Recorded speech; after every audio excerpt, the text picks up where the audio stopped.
The imagination is a very powerful thing. It's a very powerful thing. All men behave because the way they do because of what's going on in their mind. Your thoughts lead to your actions lead to habits, your habits are what you are, who you are. You know, Aristotle said you are what you repeatedly do. He went back, you know, why did you act this way? Because you felt this way. Why did you feel this way? Because you thought this. Why did you think this? Because this is how your thought process worked. See, he was very interested in thought processes. You know, how do you think? How do you come to your conclusions? And I was telling George, you know, don't go into your own movie. What does that mean? It's like, let's say I'm fighting you, for instance, okay? And I see your highlight videos, and I see you choking people, and I see you punching people, and I start thinking of all these things you might do to me, and I start creating this movie in my mind, you know?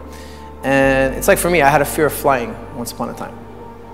And I would be in the plane, and I would hear a noise, and I'd be like, my mind would tell me, oh, the wing is breaking off, and the engine just... I was like, dude, you're creating that in your mind. Look around, everything is normal. The stewardess is serving orange juice, the guy next to you is just reading a paper, everything's normal. What you just thought of there, it's not here. You know, you made your own movie. So it's basically, don't let your imagination run wild. It's just a fancy way of saying, don't let your imagination run wild. Look at what's really going on. Go back to being objective. Oh, I'm just sparring today, that's all I gotta do. Okay, today I'm just wrestling. Okay, I'm just practicing these chokeholds. I'm not in this horrible situation where there's no solution. Nobody can burn me. Nobody can harm me. Nobody can do anything to me, and nobody can save me. And this is true freedom, in my opinion. Me, I never see anything that came to me that's good, that's from anything but Allah. And if it's bad, it's from Allah as well. Like, this is what I deserve. So this is, my opinion, the mentality. Because for me, depending on somebody is unacceptable, in my opinion. It's unacceptable. The truth of the matter is, deep down inside, we all know we want to cultivate as much skill as possible. We're not unbeatable. But guys who believe they're unbeatable don't train with the same fervor. They don't train with the same discipline. That's why I would try to keep them on the right track. You know? Don't believe your own hype. The trick is to add one technique at the right rate. Now, how much can you digest? If you're training 10 hours a day and you feel like you're not progressing, it's probably because you're flooded. So what I would do is, whatever you learned on Monday, practice it again on Tuesday. Whatever you practice on Monday, practice it on Wednesday. Until you feel bored, until you're drilling it and you're super fast. You don't want to be so robotic that you have no emotion. So there's a question of degrees. You don't want to be so cold and so calculated.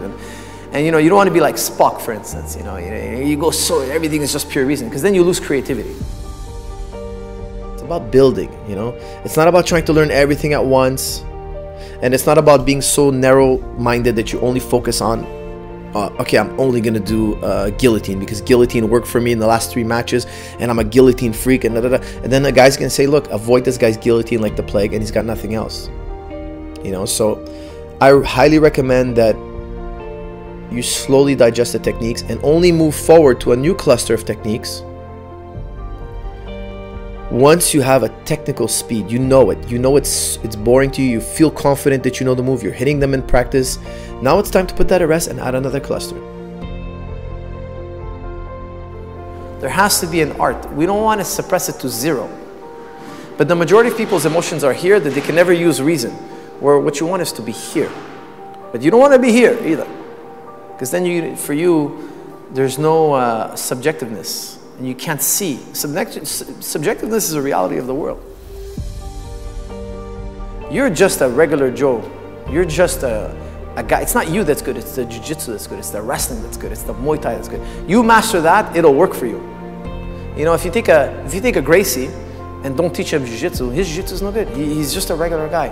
It's the jiu-jitsu that made them great. Their understanding of it, their practices. They had to go through the fire. Being born a Gracie was not enough. They had to put the work on the mat, you know. Jiu-jitsu is not for free. It's not a genetic thing. They had to put the hours and the blood, sweat, and tears to become great.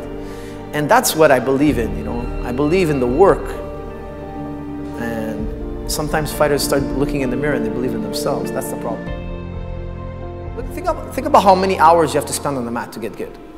How many hours you have to spend in the boxing gym to be a good boxer? A lot. So if you go there, and every time you go there, it's an ordeal, you're going to drain your batteries. If you go there and it's fun, the side effect is getting good.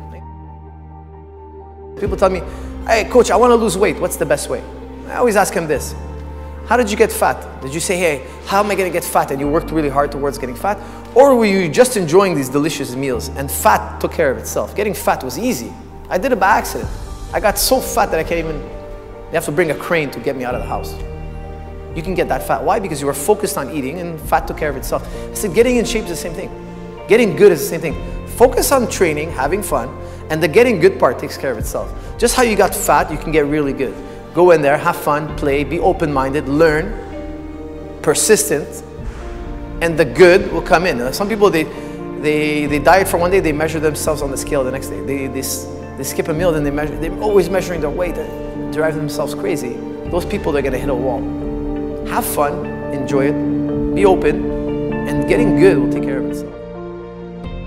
Look, I'm gonna learn everything about MMA. I'm gonna learn everything about defense. Maybe one day there's a war, maybe one day there's not a war. Maybe one day I need my martial arts skills to defend somebody and I'll be there. But to do this, I have to go as far as, I have to become a master of martial arts. However, if your intention is, I'm gonna go in there and hurt somebody and take money and praise myself, and I love the violence and I'm gonna glorify it, and okay, that I agree is totally haram.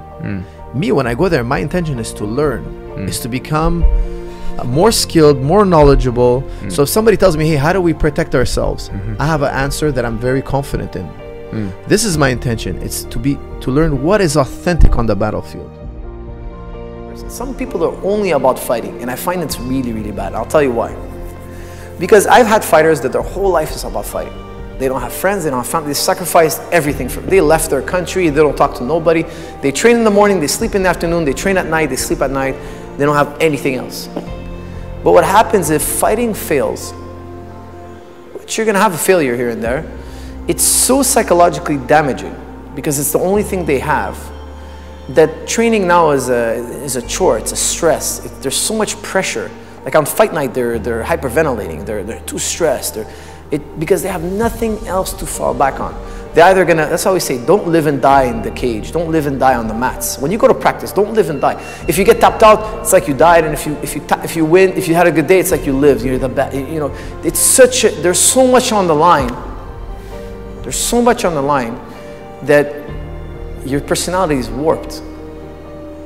You're agitated. You become uncoachable. You become unlearnable. You can't learn anymore. You're not teachable anymore, because for you it's over. You've labeled yourself as good or no good. So this type of individual is really risking a lot because he cannot connect with other people. Look. At the end of the day, if you want to have a tougher mind, you have to incrementally toughen yourself up. You know, if you want to become fit, you don't get fit in one day. If you're 20 pounds overweight, you don't lose the 20 pounds in one day. It's a journey. Can you take one step at a time and be persistent? The key is persistence. Toughness will develop. Skill will develop. Greatness will come. But are you persistent enough? Are you too frail? That's the key. And that's a decision you have to make. You know, can you take a couple of beatings? Can you take a licking or two? If not, you're never going to amount to anything.